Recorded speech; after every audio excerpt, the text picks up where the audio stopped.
Valendo! Cara, bem-vindo à segunda temporada dos episódios da série do GigaCast.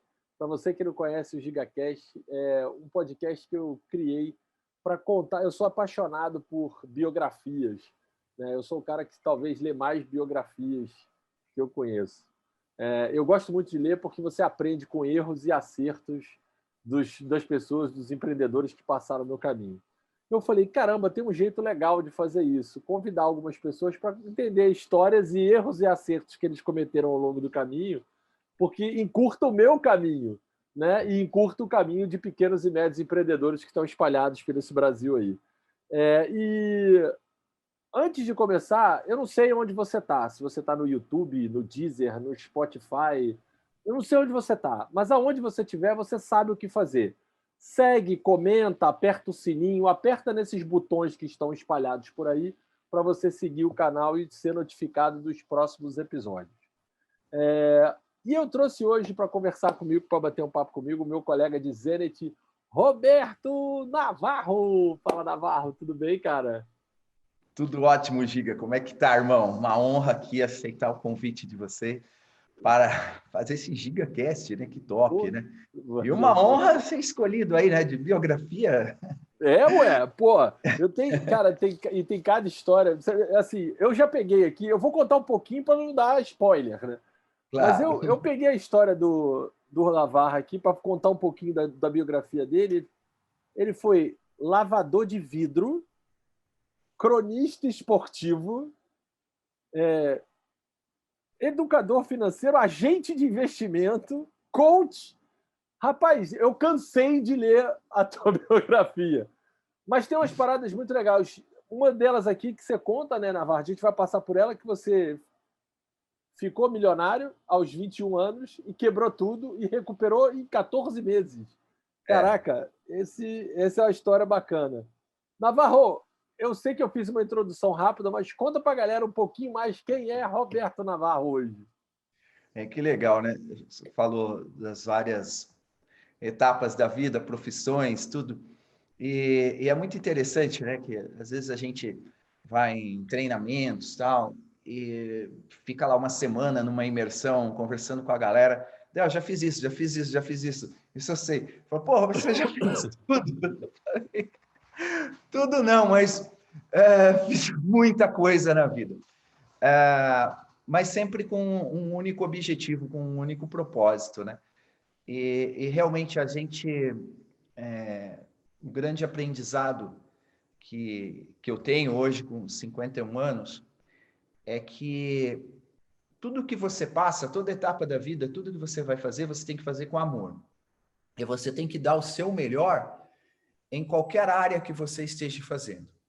Então, eu com 13 anos comecei a lavar vidro de carro, posto de gasolina, calibrar pneu para juntar dinheiro. É importante falar, eu não fazia isso porque precisava, porque na minha casa era uma família pobre, não, bem longe disso. Minha família sempre foi uma classe média, tá? Meu pai tinha carro, tinha casa própria, uma casa muito boa, por Era um sinal. pouco do espírito de criança já de dizer como é que eu Fazer consigo dinheiro. ganhar minha independência e ganhar dinheiro, né? Exatamente. Esse bichinho me picou foi quando eu tinha 8 anos, jogando Banco Imobiliário. É. Então, jogando Banco Imobiliário ali, me picou esse negócio de, pô, dinheiro, dinheiro, dinheiro. Eu falei, eu quero esse dinheiro. E aí eu comecei a entender muito bem do jogo e falei assim, nossa, dá para ser rico. Então, eu começo a desenvolver a minha ansiedade com 8 anos de idade, porque eu não podia trabalhar. Não tinha como, tá? E eu consigo isso com 13 anos, então eu ficava no posto lavando vidro, calibrando pneu, juntando dinheiro. Por quê? Porque durante os 8 anos, aos 13, como eu não podia trabalhar, que era, meu pai não deixava, minha mãe, eu cheguei até a arrumar emprego numa loja e meu pai não deixou. Foi lá falar com o dono da loja para não deixar eu trabalhar. Né? E com razão, né? Acho que quando eu arrumei emprego ali, eu tinha 11 anos de idade, sabe? Vamos combinar que ele tinha uma certa razão, né? Tinha uma certa razão ali. Então, só que eu fiquei muito revoltado com tudo isso. E aí eu coloquei na minha cabeça que eu ia conquistar, que eu ia ser livre, que eu nunca ia depender de ninguém. Então, eu começo com 13 anos, eu começo a trabalhar muito forte, aí as coisas começam a acontecer, eu começo a juntar um bom dinheiro, assim, porque muita gente não dá valor para uma pessoa que está na rua lavando vidro. Eu não ficava na rua, eu ficava no posto, né?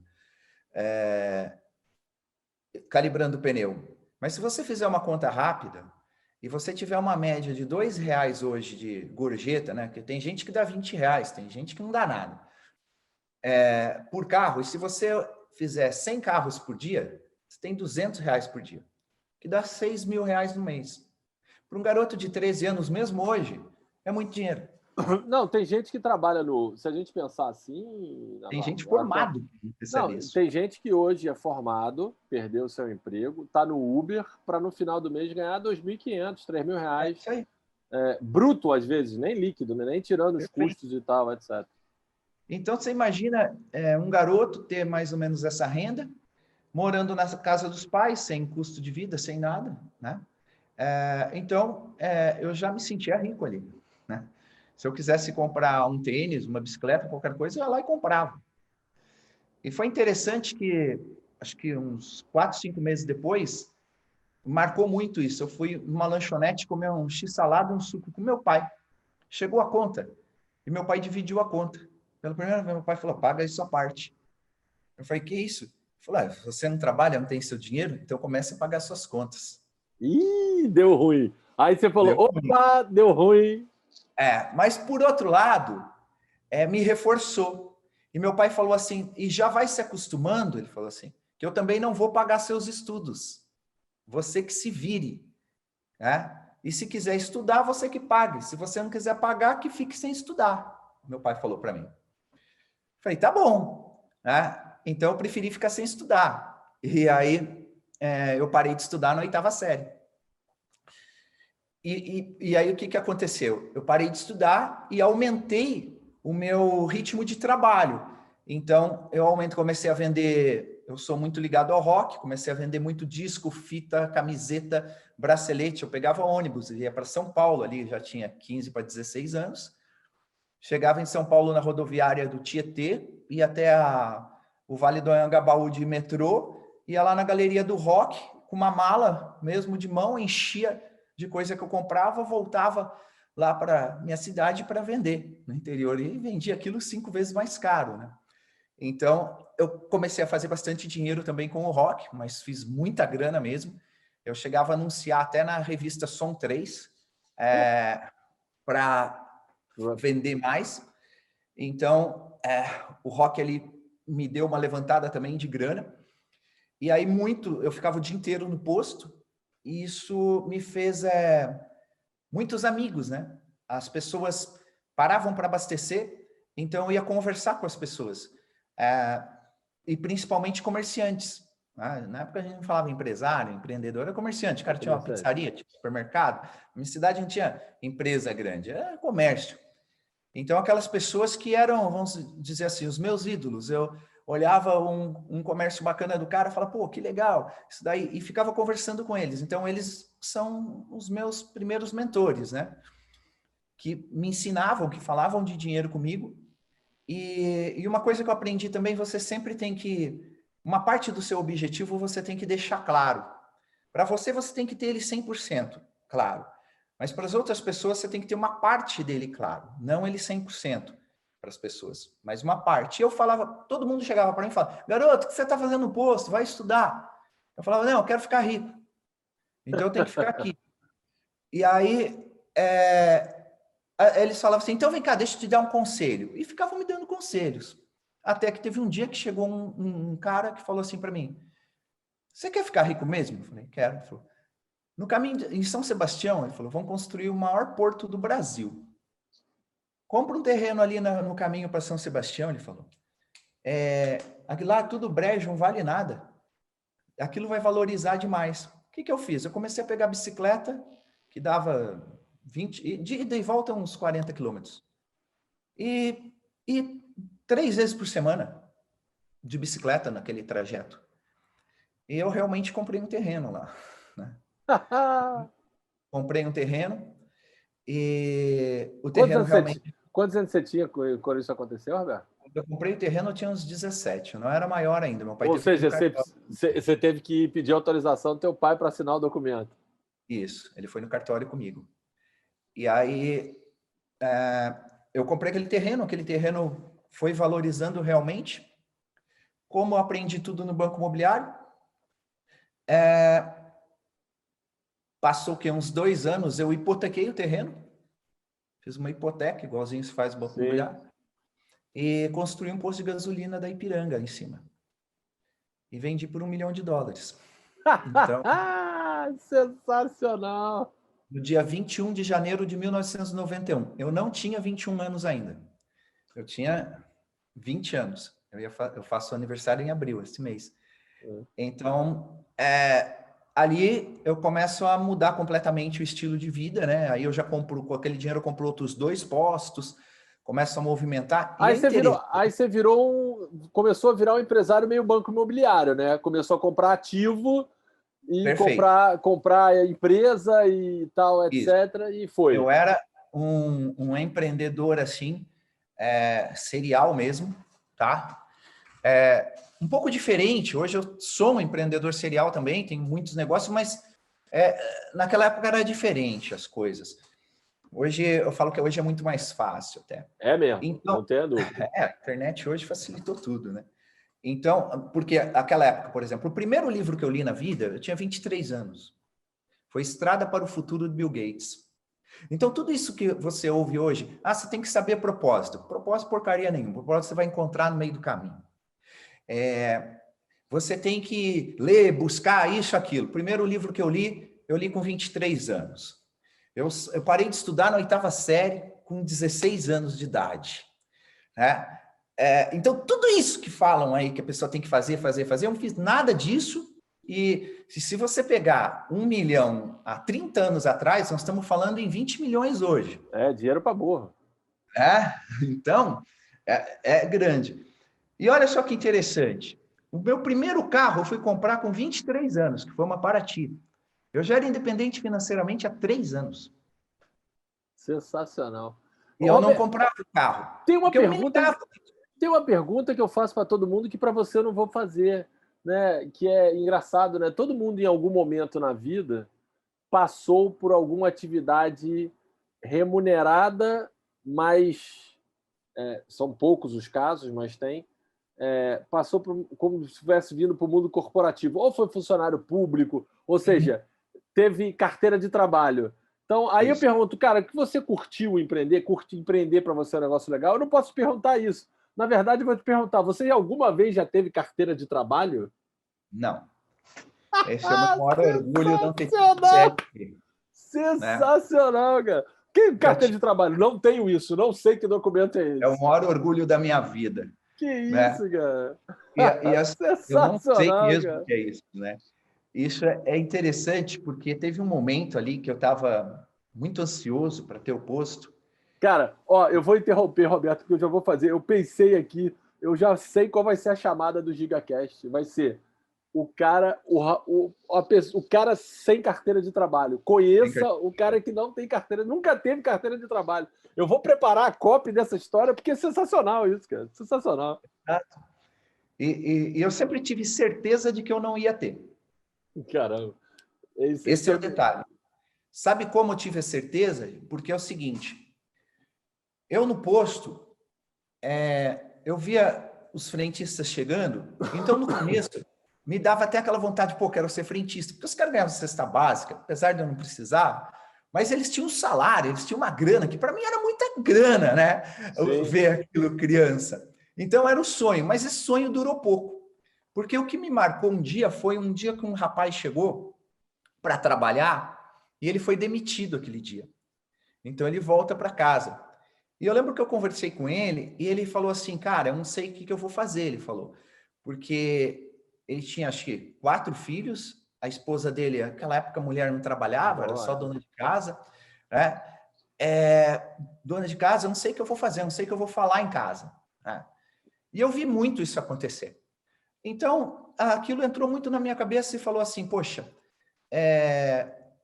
a pessoa vai trabalhar para alguém.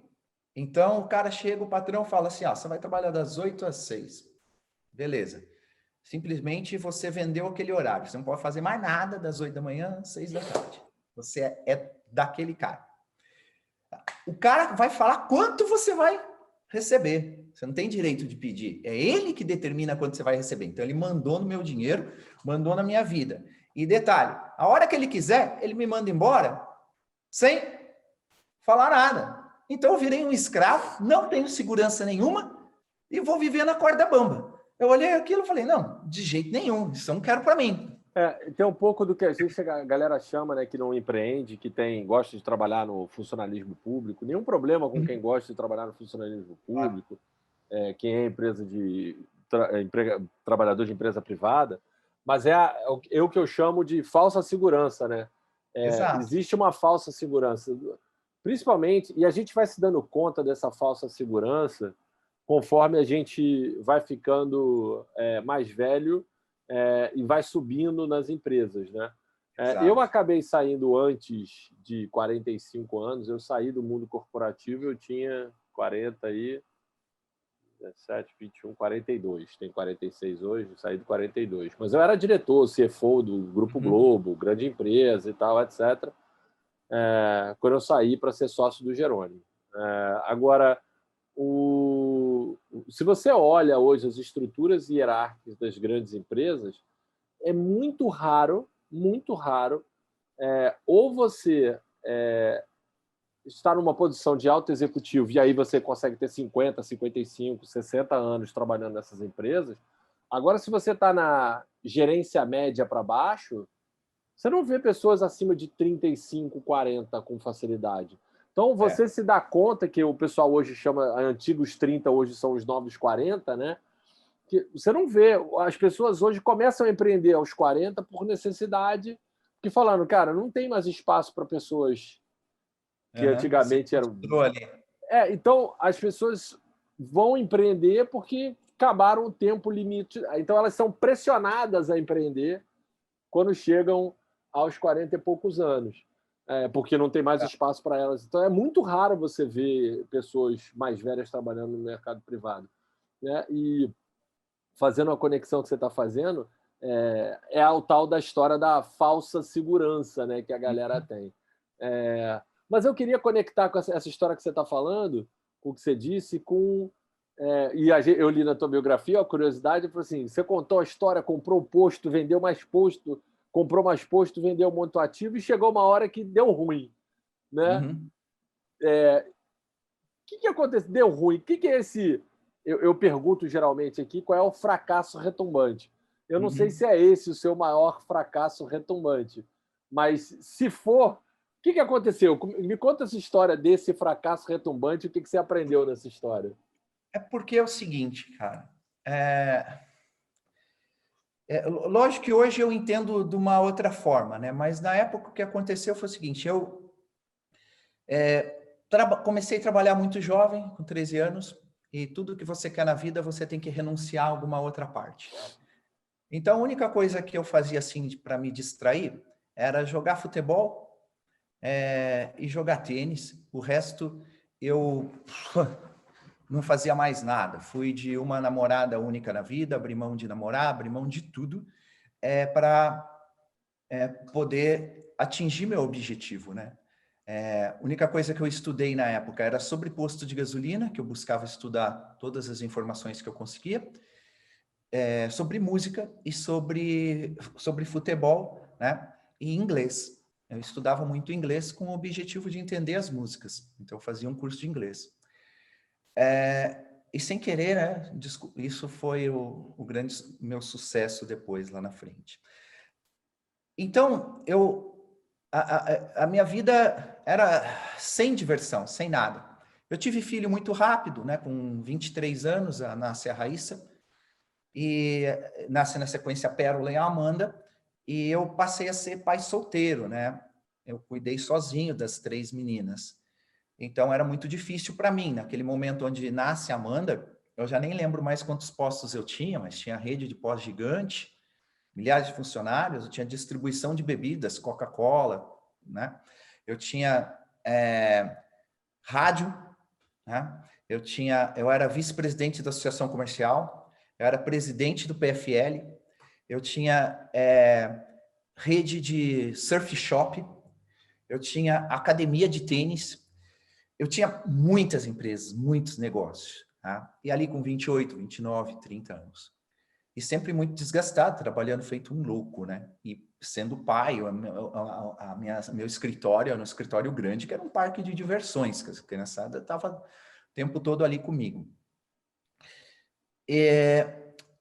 Então, ali, o meu primeiro acesso, por exemplo, à PNL foi em 1993. Tá. Quando eu acesso a PNL, eu faço a PNL que me dá uma abertura assim para eu começar a estudar comportamento humano, começar a ler livro, né? Então a PNL foi o que despertou o interesse para o lado Isso. do desenvolvimento humano.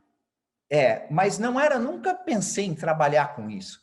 Eu pensava em ser um líder melhor, em fazer uma gestão melhor dos meus negócios. Desenvolvimento próprio, tá? E fui fazendo isso. O coach, eu achei sem querer também.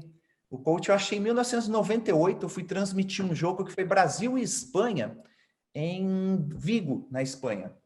E estava passeando lá pelas ruas de Vigo e eu estava indo para a estação de trem para ir para Santiago Compostela. E eu vi um sinal sobre coach lá. E entrei para conhecer, para ver o que era aquilo. Na minha visão, naquele momento, a hora que eu vi coach, eu imediatamente remeti a técnico de futebol. E falei, vou lá ver essa parada aí. Então, entrei e vi que não tinha nada a ver com futebol, que é o coach que a gente conhece hoje. E eu fiz o meu primeiro treinamento de coaching lá, né?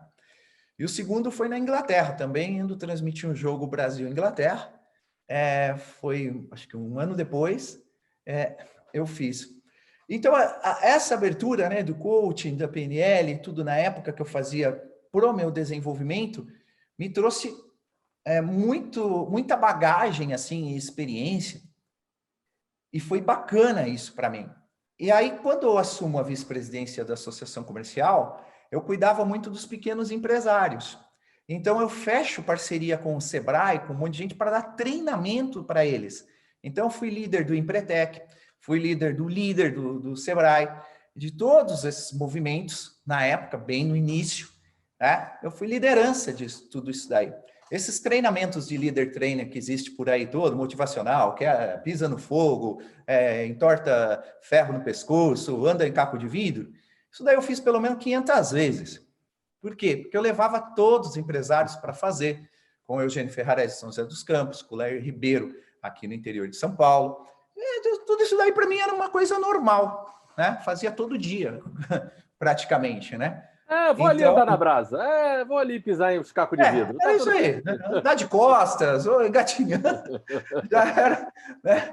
Já sabia todos aqueles movimentos todos. Então, para mim, tudo isso era muito bacana, muito legal, levava a galera. E, de boa. Aí, eu cheguei um momento que eu falei assim, quer saber? Eu já tenho um dinheiro suficiente para nunca mais trabalhar na vida. Isso com 32 anos, 33 anos. Tá. Só que era muito patrimônio. Eu falei, eu vou vender esse negócio e vou descansar. E vou parar. Só que eu estudava demais sobre tudo aquilo que eu ia fazer. Tá. Eu nunca aceitei ser pego de surpresa. Então, tudo que eu faço, isso é assim até hoje, eu sei 100%. Por quê? Porque um dia eu fui comer com meu pai, tomar um café da manhã na padaria, chegamos bem cedo. E meu pai falou assim para mim, filho, nunca tenha uma padaria. Mas por quê, pai? Ele falou, porque todo padeiro é bêbado. Ele falou assim para mim, padeiro é bêbado, pai? Eles têm que chegar aqui às 5 horas da manhã, chega bêbado, e aí fica sem pão, é o maior problema. Então, meu pai contou essa história, eu fiquei com aquilo na cabeça. Então, eu falei, tudo que eu for fazer, eu vou saber 100%, eu nunca vou ficar na mão de ninguém. Tá? E aí, o que acontece? Foi interessante que eu vendi tudo, né? E eu tomei um golpe, eu vendi para uma quadrilha, né? Meus negócios. Eita. E fiz o negócio errado. Como que eu fiz errado? Aí foi o grande erro meu. Como eu era esse metido a saber tudo, eu conheço muito de direito, conheço bastante, apesar de nunca ter estudado. Estudado numa faculdade, né? Sim, Mas sim. muito Conhecimento por da fora. vida. E eu que fiz o contrato da venda. Só que eu deixei uma brecha ali, que era justamente que eu achava que era para me proteger, e na verdade foi o que me ferrou. E eu tomei um grande golpe. Eu fiquei sem nada e com 10 milhões de dívidas. Caramba. Né? Me ferrei com isso daí. Com 4 filhos para criar, eu já tinha, né? Minha mãe, que eu cuidava dela. Então foi um momento muito difícil. Eu tive 48 processos, eu tive. Todos os amigos se afastaram. Óbvio, essa hora, quem não é amigo vai embora. Os amigos ficaram, né? Olha, Os amigos de fato ficaram, né? tive 2 caras que ficaram. E aí foi muito difícil, porque eu cheguei a ficar na minha casa sem luz. Fiquei. Comida não chegou a faltar, mas, pô, tinha assim, era muito pouco, sabe? E ali eu nunca perdi esperança, eu não cheguei a chorar em nenhum momento, né? Eu tive muita paz, né? Foi Deus ali que me segurou mesmo, porque eu olhava para os meus filhos e falava assim, eu tenho que dar um jeito, né? Eu tenho que dar um jeito. Eu tive que tirá-los da escola particular, colocar na pública. Mas tinha o Jerônimo tem uma frase para isso que tem muita gente que usa, né? Que é a história do você tinha um propósito inabalável, né? Eu preciso dar um jeito com essa galera aqui, né? Perfeito, né? Porque é sempre isso. É o que vai te motivar a fazer. Então, quando eu começo a trabalhar e conquisto a independência financeira, o que me motivava era ter essa independência, não morar com meu pai. Detalhe, eu morei com meu pai mesmo 3 anos. Depois da independência financeira, ainda fiquei morando na casa dos meus pais 3 anos. Né? E o objetivo era sair fora, mas eu fiquei lá. Só fui sair quando eu tive a raiz. Então, sempre teve essa mola de alguma coisa te jogar para lá. Quando eu perco e faço, eram os filhos. Então, eu tinha a mola de voltar com os filhos para a escola. Ali eu entro para a Herbalife, né? Marketing multinível, que era a única coisa que ninguém ia consultar seu CPF. e eu não entendia nada daquilo, mas apareceu, caiu na minha vida. Você voltou para a mesma, eu diria que, sem conhecer a história direito, né, mas já presumindo, você voltou para a mesma história que você voltou lá no início, quando você começou. Perfeito. Eu pego alguma coisa e vendo, Exato. e vendo. A mesma coisa. E olha só que interessante. Antes de eu entrar para a Herbalife, teve um conhecido nosso, um amigo mesmo, né? Que ligou, falou com a minha mãe. E eu cheguei em casa, liguei para ele, que a minha mãe, ele ofereceu um emprego para eu ser diretor de marketing na empresa dele na época. E o salário era de 20 mil reais. E com um monte de mordomia, né? De diretoria. Um baita negócio. E nesse dia foi interessante que esse dia estava sem luz em casa. E minha mãe toda feliz, né? Que esse vai dar uma resolvida, né? Vai dar aquela ufa. Aí eu liguei para ele agradecendo e não aceitei. E a minha mãe tomou um susto. E ele falou assim para mim no telefone, falou, cara, eu sei que você não ia aceitar, por isso que eu falei com a sua mãe antes, para ver se ela colocava juízo na sua cabeça. Eu não fui direto para ver se alguém falava, conseguia ter um poder de persuasão maior que o meu eu sabia que era pequeno. Aí ele falou, mas eu sabia que você não ia aceitar. Daí ele falou assim, eu falei, cara, não dá.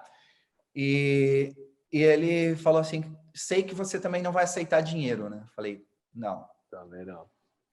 E aí ele falou, poxa, mas saiba que eu tô aqui, o que você precisar, eu tô aqui. No que eu desligo o telefone, minha mãe assim, branca, muda, gelada, você não aceitou e a gente sem luz. Eu falei, mãe, Deus me fez para empregar e não para ser empregado. Mas a gente está sem comida. Eu falei, isso é outro problema. Mas eu não vou vender os meus valores por dinheiro, porque tem gente que tem preço e tem gente que tem valor. Então, eu não sou uma pessoa de preço, né? Eu não trabalho por dinheiro. Na Bíblia está escrito, trabalhe pelo dinheiro e você nunca terá o suficiente. Então, eu prefiro ficar com fome do que ser empregado. A minha mãe me deu um tapão na cara, né? Foi aquela confusão em casa. Beleza, mas eu recusei. E é interessante que logo depois veio a Petróleo Ipiranga e me ofereceu um posto. Ok? 15 dias depois. E ali era, tudo que eu sabia fazer na vida. Operador de posto, eu falei, isso eu sei fazer, peraí. Isso daí é minha área. Só que eu precisava, acho, coisa de 300 mil reais. Aí, o que eu fiz? Eu liguei para esse meu amigo. Falei, cara, quer entrar de sócio? Quer fazer? Tá vindo assim, o negócio vale muito mais que isso, só que a Ipiranga vai colocar na minha mão e você entra com esses 300 mil, tal, me empresta e você fica sócio. Ele falou assim, não, eu te empresto, não quero ser sócio, não. Beleza, topei a parada. Só que 2 dias depois, todo dia eu saía com a Bíblia e ficava num canto orando, mais de 2 horas. Numa dessas orações, Deus fala bem claro para mim, não é para você aceitar esse posto, Deus fala. Eita! Porque eu te tirei disso. Não é para você voltar, você não vai voltar para o Egito. Caraca, aí fui para casa, fiquei pensando e liguei para Ipiranga desistindo. Eu desisti. O cara que pegou vendeu por 9 milhões de reais. Né? Olha só que louco. E eu desisti. Eu saí fora. E aí eu fui aceitar Herbalife, né? Aceitei Herbalife. Quando aceitei Herbalife, cheguei para minha mãe. Mãe, eu vou ficar rico com Herbalife. Tomei outro tapão na cara, né? Minha mãe pirou, né? Pirava. Mas todo mundo pirava. Ninguém acreditava que eu estava fazendo. Então, eu acredito naquilo e começo. A Herbalife foi muito importante para mim. Eu não ganhei dinheiro ali, né? Eu consegui me manter e tal. Eu fiz a Herbalife uns 6 meses. Ganhava, tipo, se fosse hoje, assim, uns 10 a 12 mil reais. Mas ela me restaurou. Por quê?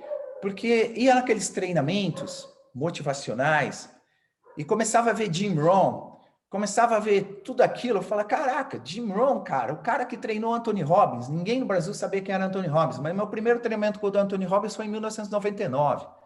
Então, né, já era...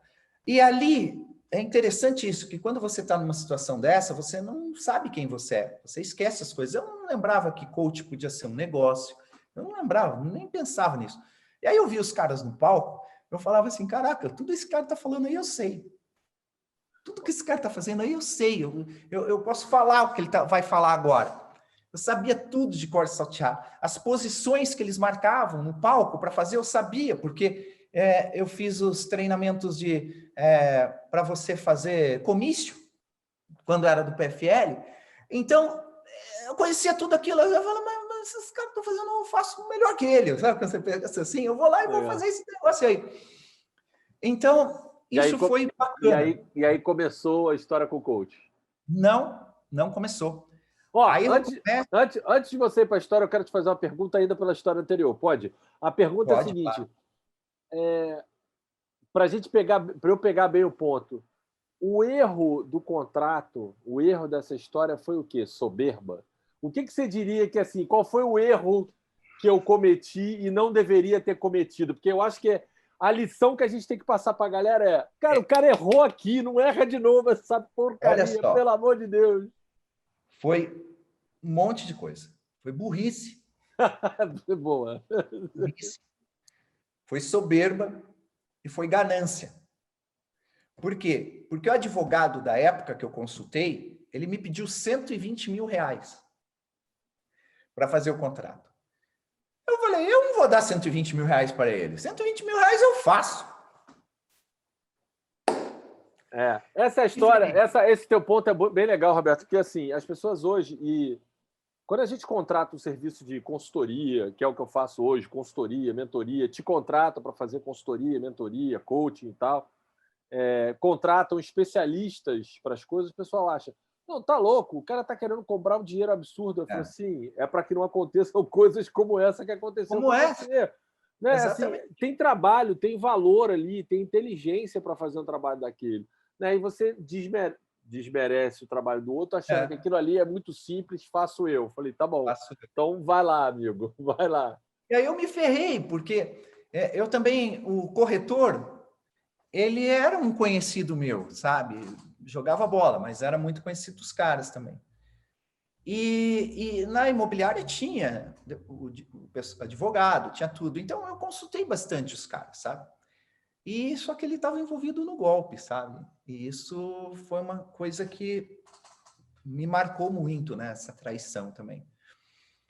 Então ali o grande erro foi isso, né? É a ganância, né? Porque eu não quis pagar, a soberba, eu sei, e burrice minha, né? Porque Mas mesmo que você conhece, você precisa de um eu tenho, especialista. eu tenho certeza que dali para frente, em todos os seus negócios, a sua maneira de fazer negócio mudou. Não, Opa, talvez não que você não. Né, porque quando a gente toma um rabo de arraia desse, né, uma rasteira dessa, a gente para um pouco de confiar nas pessoas. Né? É natural, total. é uma defesa do ser humano dizer: Uhum, eu não vou confiar mais em ninguém agora. Né? exato. Mesmo contratando, vou desconfiar, né? Porque o cara que eu confiava me deu um rabo de arraia. Então, mas Isso. é difícil a gente passar, mas essa hora que a gente tem que dizer, caramba, como é que eu volto à normalidade, né? Como é que É. você voltou à normalidade? Depois eu tenho uma outra pergunta para falar sobre os teus negócios hoje, mas como é que você A voltou à normalidade, né? normalidade? Né? Ou normalidade, né? Como é que você recuperou tudo e mais um pouco do que você tinha, né? Porque hoje essa Isso. é a realidade. Poxa, na Herbalife eu sou muito grato a ela, né? Porque participar daqueles treinamentos, aquelas pessoas, eu tinha perdido todos os amigos, de repente você entra ali, você ganha uma nova família, todo mundo te motivando, vai, vamos, Uma nova levanta. tribo, né? Todo mundo Exato. motivado. E aquilo foi muito forte para mim, foi muito poderoso, realmente me restaurou. Eu começo a fazer um pouquinho de dinheiro, então eu já começo a ir para o trade de novo, começo a mexer forte na bolsa e começo a fazer uma baita grana ali. Então eu faço grana bastante na bolsa de valores, aí eu resolvo meio que parar com a Herbalife, porque eu queria focar no trade, faço uma grana, aí o que eu faço? Aí sim eu compro posto de gasolina, eu começo a comprar posto falido e reformar e vender bem mais caro, né? Então eu fiz uma transação dessa muito boa, e aí isso tudo levou 14 meses, né? Hoje a gente olha e fala assim, pô, é rápido, né? Mas pô, quando você está naquilo é uma eternidade, né? Principalmente os 3 primeiros meses que você não ia. Zerou tudo, Roberto. Pagou os 10 milhões de dívidas, zerou Uhum. tudo, pagou tudo. Muita coisa foi parcelado, né? Tipo Sim. imposto, assim, parcelado, né? Você vai pagando a vida inteira. Mas foi negociação assim de 300 mil, paguei 30, né? Eram umas coisas bem legais. Então, me especializei muito em negociação.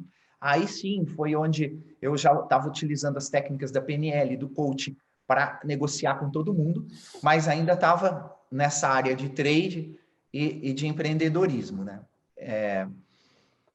E aí eu faço um último posto e nesse último posto, aí eu já estava no Rio de Janeiro,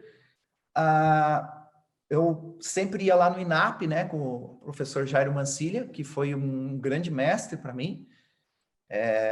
No mundo do coach é o cara que eu mais respeito do coach da PNL no Brasil, né? Que é um cara que não copia ninguém, ele tem as coisas originais mesmo. E o Dr. Jairo, ele era meu coach pessoal e ele me dava muito conselho. Ele falava para mim, poxa, põe esse seu produto, que eu tinha escrito coach financeiro.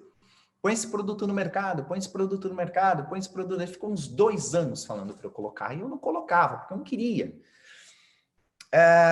E ele falou, para com esse negócio de posto, né? Ia me aconselhando, até que teve um momento realmente que eu fiz dentro do INAP, com a ajuda dele, ele abriu o instituto lá para mim, e eu fiquei alguns anos lá com ele. Então, eu começo ali, né? Na verdade, na área de treinamento. De coach 1 a 1, em 2008 eu fui eleito o melhor franqueado do Brasil nas lojas da MPM. Então, eu ganhei um prêmio mundial sobre franchiser, né? Sobre franquias. E isso foi muito bacana para mim, porque as pessoas começavam a me ligar e pedir consultoria, pedir isso aqui por causa do prêmio que eu ganhei, né? E aí isso me destacou, e eu falei, pô, como que eu vou vender consultoria, essas coisas? Aí eu falei, vou vender coach. E então eu comecei a desenhar os processos para colocar as pessoas no mercado, né? Os empreendedores, né? Fazer processo de empreendedorismo. Aí eu tinha 2 modelos. O de empreendedorismo, que eram essas pessoas que pediam essa consultoria para mim, que era muito mais uma mentoria com processo de coach, e o de qualidade de vida. Então, eram 2 processos diferentes que eu fazia com as pessoas. Roberto, deixa eu pegar um gancho do que você está falando, porque tem uma característica que me chama muito a atenção na tua história, né? Fora picos e vales, né? Aquela coisa de ir e voltar, mas uma das coisas que chama atenção é o que você botou a mão, cara, de Herbalife, franqueado da EPM, posto Ipiranga. Caraca, eu não sei quantos negócios você falou assim. Você bota a mão, o negócio Academia prospera. prospera. O que é a tua principal habilidade para isso? E se ela é uma habilidade inata, né? Você nasceu com ela ou você aprendeu ela com o tempo? E se você aprendeu, como é que a gente faz para a galera aprender e conseguir ter essa mesma habilidade? Porque isso, para mim, essa história me chama muita atenção. Primeiro, de não ter carteira de trabalho, e essa agora, né? Porque assim, caraca, peraí, deixa eu aprender com esse cara, por que ele mete a mão em tudo lá?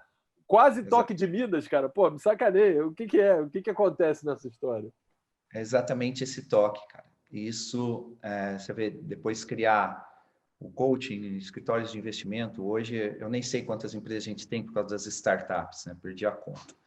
Mas é interessante que todas dão certo, todas prosperam, todas multiplicam. O ROI que a gente tem no mercado, por exemplo, seja do marketing digital ou de instituto de coaching, nenhum instituto tem nem a metade do nosso ROI. Nenhum. Não existe isso. Porque é muito estudo sobre dinheiro, sobre empreendedorismo. Eu comecei a estudar isso com 8 anos de idade. E eu, olhando hoje a história, essa história, ela não é minha, não fui eu que escrevi. Essa é uma história de Deus.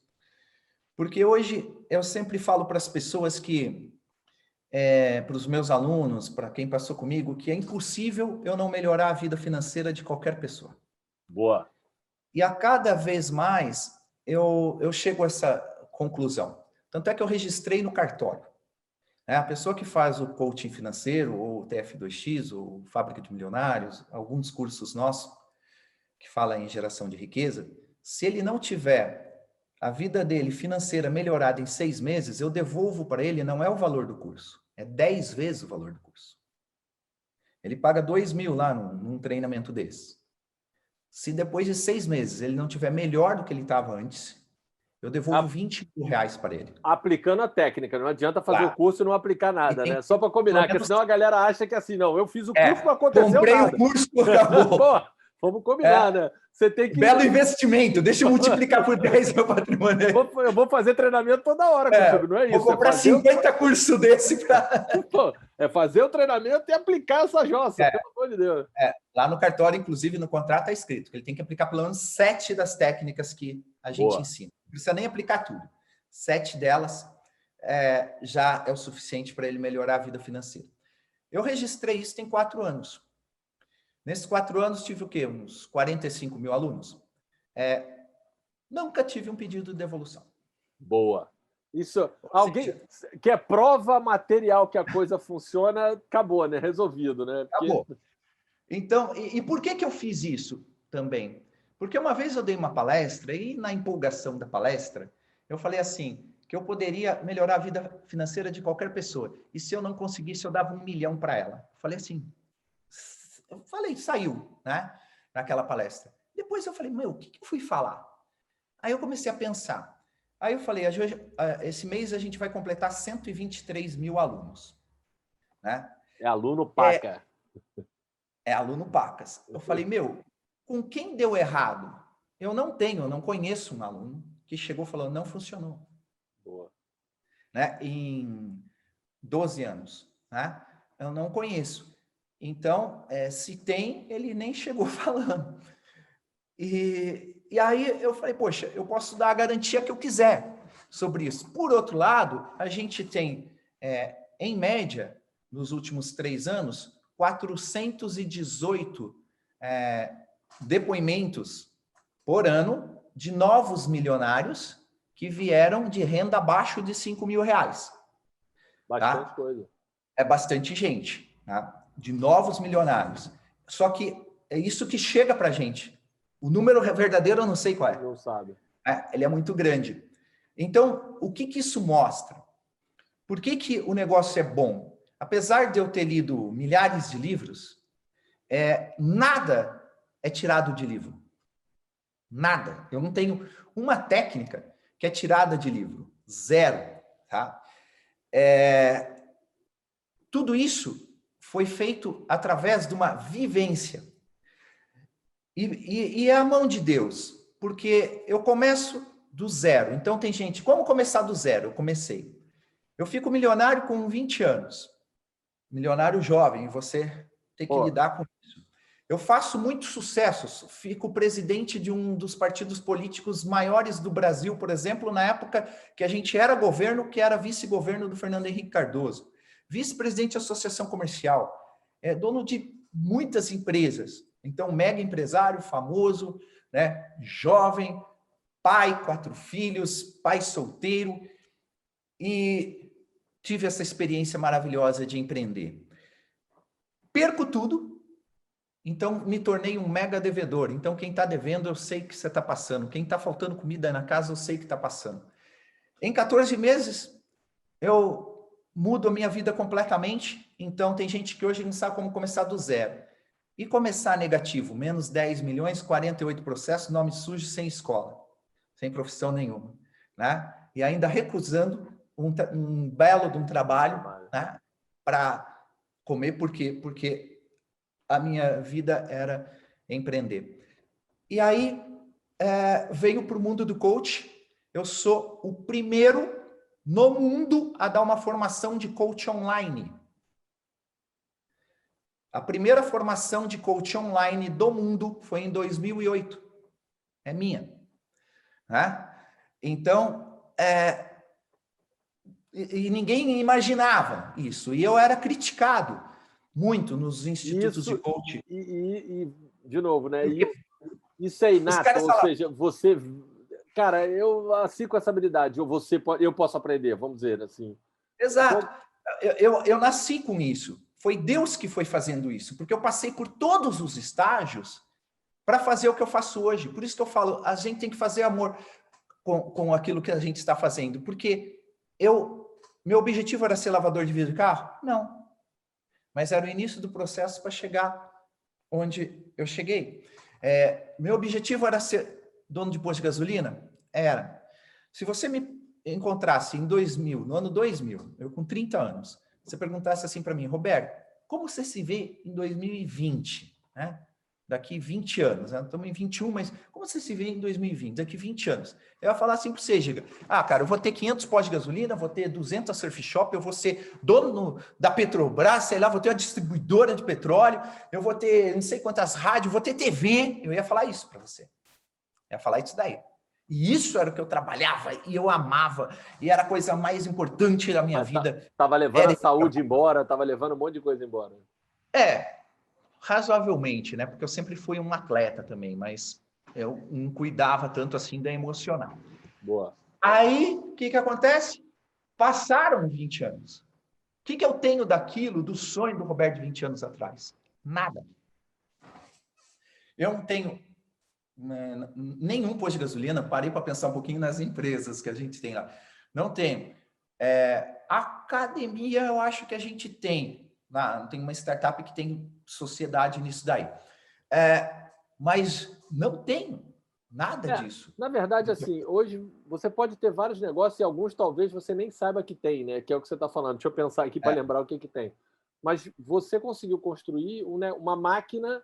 O que hoje você queria fazer lá atrás é a mesma coisa que você quer fazer hoje. Você construiu uma máquina de fazer dinheiro. De né? empreender, de fazer dinheiro. Inclusive, eu tenho essa técnica no coach financeiro, que chama a sua fábrica de fazer dinheiro. Né? E é justamente isso que as coisas foram acontecendo. Então, o que acontece? Eu nunca estudei para isso, apesar de ler muito, mas nunca para isso especificamente. Mas tudo que eu fazia e faço, sempre eu entro de corpo e alma, eu dou o meu melhor. Isso eu falo para todos os meus clientes, que eu acho que eu falei assim, cara, olha só, se você quer empreender e não for entrar de cabeça, esquece essa parada. Vai dar errado. Vai dar errado. Então, fala. Eu escolhi isso e, cara, realmente eu vejo que foi Deus que colocou. Então, é uma habilidade natural. Dá para desenvolver? Claro que dá. Por que que dá? É até o que eu ensino para as pessoas. Eu peguei todas as habilidades que eu tive, que desenvolver, que aprender, que eu fiz, onde eu errei. Então, naqueles 14 meses, eu escrevi tudo, eu fazia um diário. Isso foi muito importante para mim. E eu peguei tudo isso e transformei em técnicas, baseado na inteligência emocional, na espiritual, na financeira, na empreendedora. Então, eu uni todo esse conceito, criando técnicas para que as pessoas aprendam a desenvolver esse lado da geração de riqueza. Tá? Então, as pessoas conseguem replicar isso, conseguem replicar muito bem esse modelo. Né? E tudo aquilo que você faz várias vezes, aquilo começa a se tornar o seu hábito, ele se torna natural. Então, hoje, muita gente se tornou um empreendedor serial porque começou com a gente lá atrás. Roberto, o que você diria para o Roberto que jogava banco imobiliário hoje? O que o Roberto de hoje sabe que ele diria para o Roberto que jogava banco imobiliário hoje? Faça isso que você não fez. Sabe, por mais que a gente vai adquirindo experiência, né? Com 51 anos, você todo dia toma porrada na cara. Toma. Cara, com certeza eu ia falar, primeiro, para controlar sua ansiedade. Ter mais calma, paciência com as coisas, que as coisas têm o tempo certo para acontecer. Muitas vezes eu errei porque eu quis atropelar esse tempo. Eu perdi tudo por aqueles erros, mas na verdade era um projeto de Deus para que eu perdesse tudo para eu poder ensinar pessoas que perdem tudo hoje. Então, tudo tem o seu tempo. A outra coisa é organização e controle, cara. Organização e controle é fundamental. Processos bem definidos, né? Isso eu nunca tive. Eu nunca tive organização, eu sempre fui um cara bagunceiro. Eu nunca tive controle de nada, apesar de saber os números de cabeça de todas as minhas empresas, mas eu não tinha registro disso. Eu não era informatizado, não estava nem aí com isso, porque eu sempre tive muita habilidade de fazer o dinheiro. Então, eu desprezava um pouco isso, porque para mim sempre era uma coisa muito fácil, muito simples fazer o dinheiro. Então, eu deveria ter tomado mais cuidado com isso, com essa organização, com esses processos, toda essa disciplina aí, porque isso é fundamental para qualquer negócio crescer e crescer muito. Hoje eu vejo, né, o quanto isso é diferente.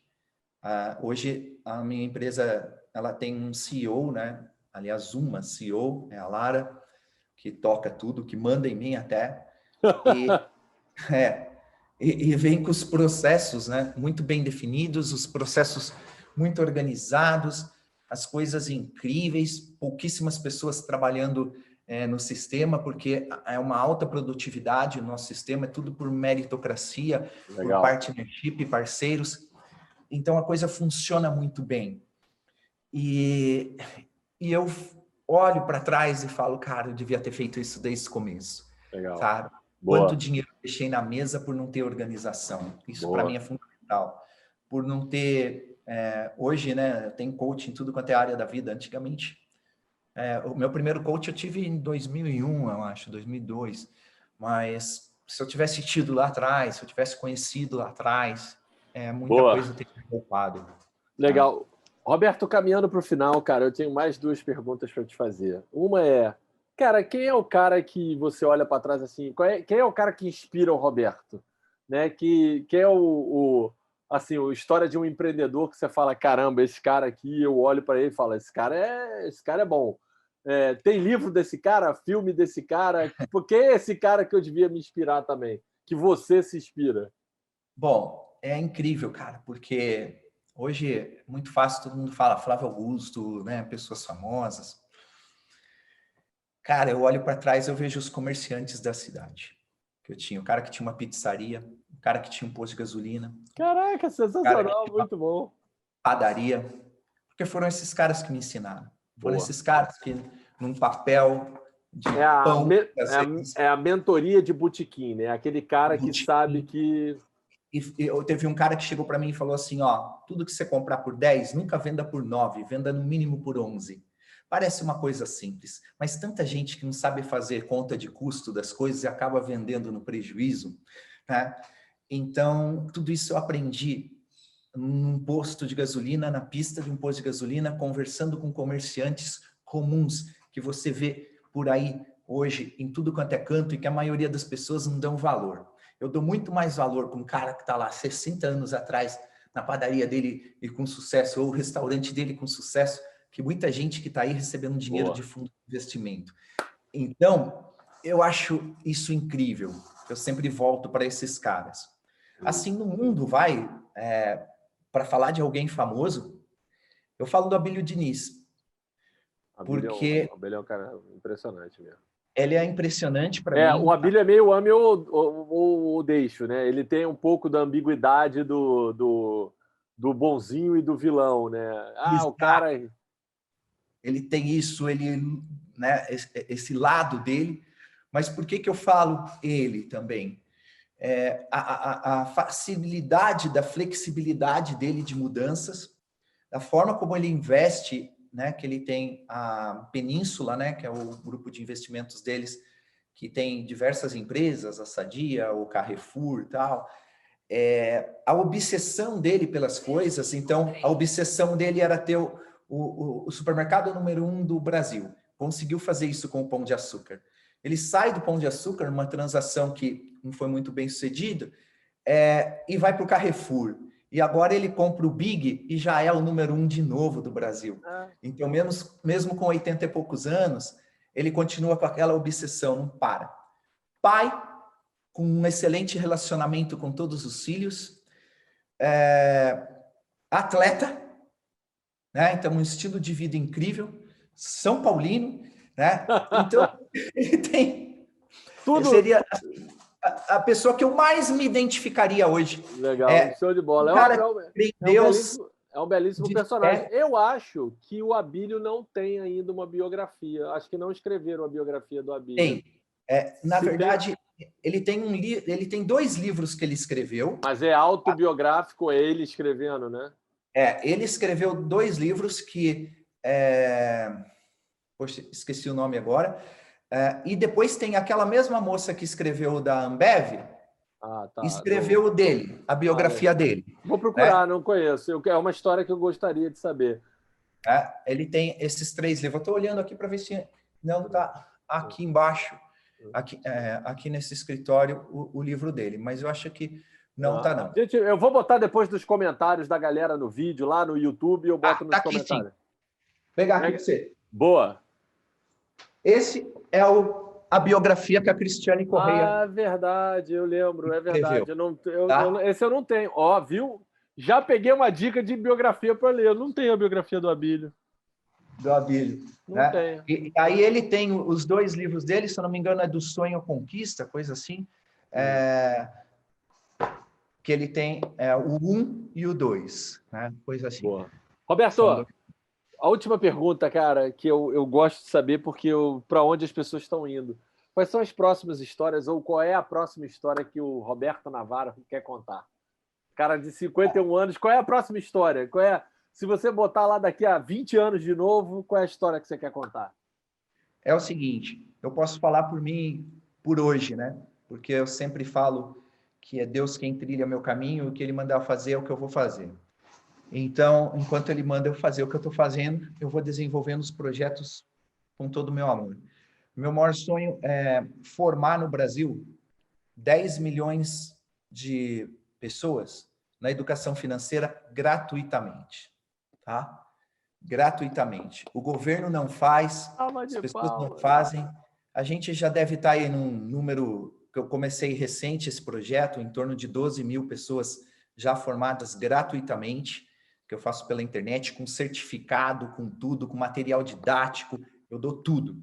Caraca, sensacional, cara. Muito bom. Eu vou fazer isso com 10 milhões de pessoas. Eu, com mais um exército de coaches financeiros, os nossos alunos, nós estamos criando as plataformas para isso. Então, esse é o meu maior sonho, porque isso, com certeza, a gente muda a história do nosso país. Não tem a dúvida. Tá? E em termos empresarial, empreendedor, né? A gente sempre busca cada vez mais incentivar o empreendedorismo, porque é o empreendedorismo que tira as pessoas da rua, é o empreendedorismo que gera riqueza, que gera emprego, é o empreendedorismo que constrói um país melhor. Então, eu tenho as empresas que são minhas, com a Lara como CEO no comando. Eu tenho as empresas onde eu sou sócio e sou mentor, sócio. Eu tenho as empresas onde são startups e que eu acredito muito nelas e faço investimentos. Então, isso é ser esse empreendedor serial hoje, que dá para você contribuir com a economia, com um mundo melhor. Todas as nossas empresas, a gente olha o lado sistêmico dela, de valores, de ecologia, de ajudar a sociedade, de ajudar a comunidade. A gente não entra em empresas que denigrem meio ambiente, que sejam... Até por isso que posto de gasolina hoje não cabe muito na nossa, no nosso pote de produtos, legal. né? De investimentos, porque trabalhando com petróleo. Então, a gente... essa é a minha visão, e de crescer cada vez muito mais com isso. O coach financeiro, uma ciência que eu criei, já é um legado para o mundo, e eu quero fazer com que esses novos formatos do coaching financeiro, a nova versão desse ano, que ela chegue a milhares de pessoas. A gente já fez isso aí é um spoiler, né? Nós já mudamos toda a forma da educação, como ela vai funcionar daqui 3 anos, que eu fui lá na Singularity, eu fui lá no Google ver com eles como é que vai funcionar a educação, como é que as pessoas vão aprender daqui 3 anos, e a gente já está montando todo esse sistema para que a gente ensine assim. Então, é muita grana, mas é uma aposta. Vai valer a pena, com certeza.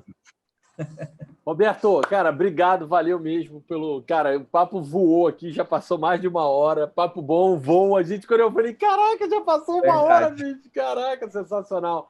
Roberto, brigadão, valeu mesmo pelo papo. Espero que a sua história seja uma história inspiradora para outros empreendedores. Eu tenho certeza que vai ser. Amém. Obrigado, valeu, abraço. Obrigado, galera, amiga. Abraço, ó, segue aí.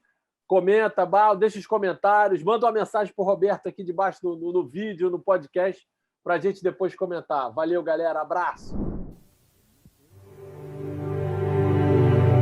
Here's to the crazy ones, the misfits, the rebels, the troublemakers, the round pegs in the square holes, the ones who see things differently. They're not fond of rules, and they have no respect for the status quo.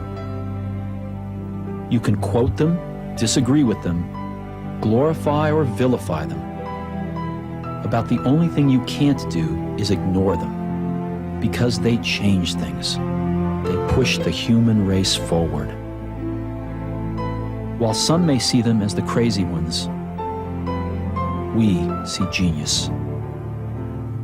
Because the people who are crazy enough to think they can change the world are the ones who do.